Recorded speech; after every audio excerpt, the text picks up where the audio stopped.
Welcome welcome.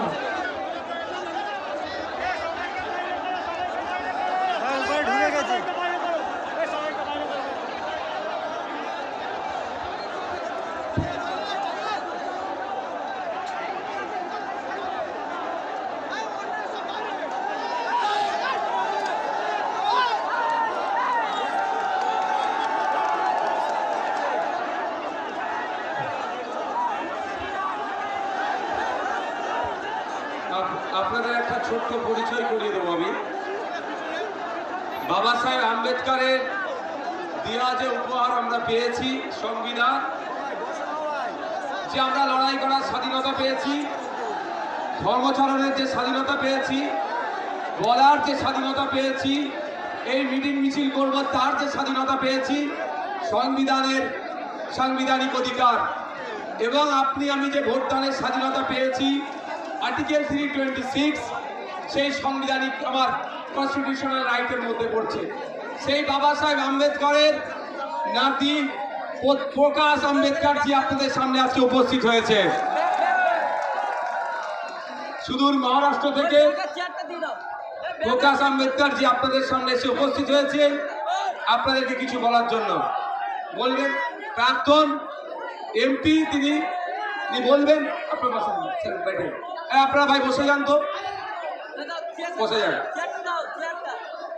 ভাই, যে যেখানে আছে বসে যেতে হবে।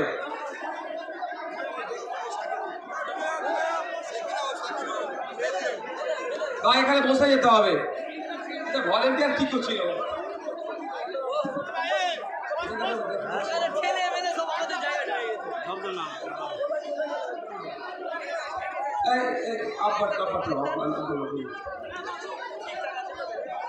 এই মুহূর্তে আমি যেটা বলতে চাইছিলাম, এই টিএমসি সুবোধ ফাইল চুরি সরকার, এই জাতি চুরি সরকার, আজকে আমার ভালো লাগছে যে আইএসএফ প্রতিষ্ঠা হওয়ার পরেও এই নিয়ে রাজনৈতিকভাবে প্রথমবার বিধানসভায় দাঁড়িয়ে আওয়াজ তুলেছিলেন আমাদের একমাত্র বিধায়ক নওশাদ সিদ্দিকী ভাইজান। এবং আজকে আমি দেখতে পাচ্ছি আমাদের মঞ্চের ডান দিকে আমাদের সংখ্যালঘু, আমাদের মুসলিম মা বোনেরা, আমাদের আদিবাসীদের যে ফেক এসটি সার্টিফিকেট বাতিল এবং স্বাধীনতার যে পঞ্চম তপশিল লাগু নিয়ে যে প্লেকার্ড হাতে নিয়ে আছেন। আমার যেন মনে পড়ছে যে 1855 সালে যে সাঁওতাল বিদ্রোহ হয়েছিল, সেটাতে আদিবাসী, দলিত, মুসলিম সবাই লড়াই করেছিল বলে ইংরেজের ভিত নাড়িয়ে দিয়েছিল।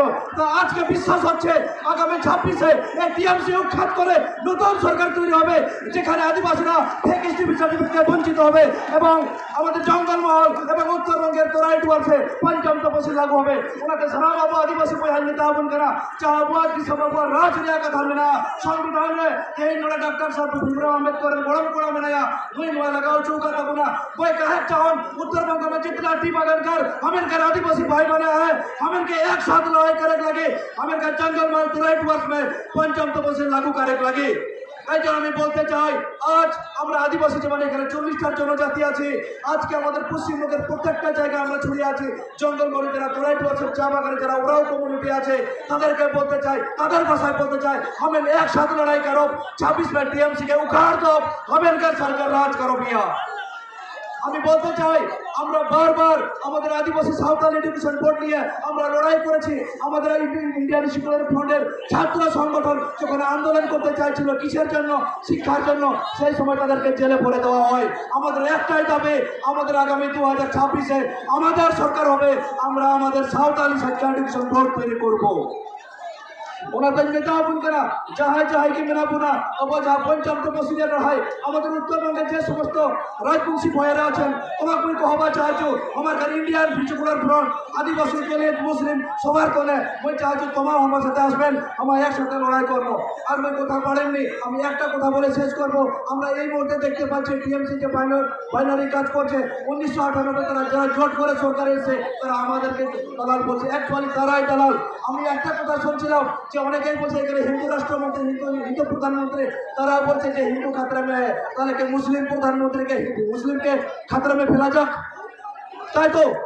তো আমি একবার স্লোগান দিয়ে আজকের বক্তব্য শেষ করব। আমাদের স্লোগানের অন্যতম হবে 2026-এ টিএমসিকে উৎখাত করে আইএসএফকে রাজ্যে প্রতিষ্ঠাতা করা। আমি একবার স্লোগান বলবো, ইন্ডিয়ান সেকুলার ফ্রন্ট জিন্দাবাদ, সিধু কানু জিন্দাবাদ, बिरसा मुंडा जिंदाबाद, भारतीय संविधान जिंदाबाद, সবাইকে অসংখ্য ধন্যবাদ অধ্যাপক বাপি সরণকে।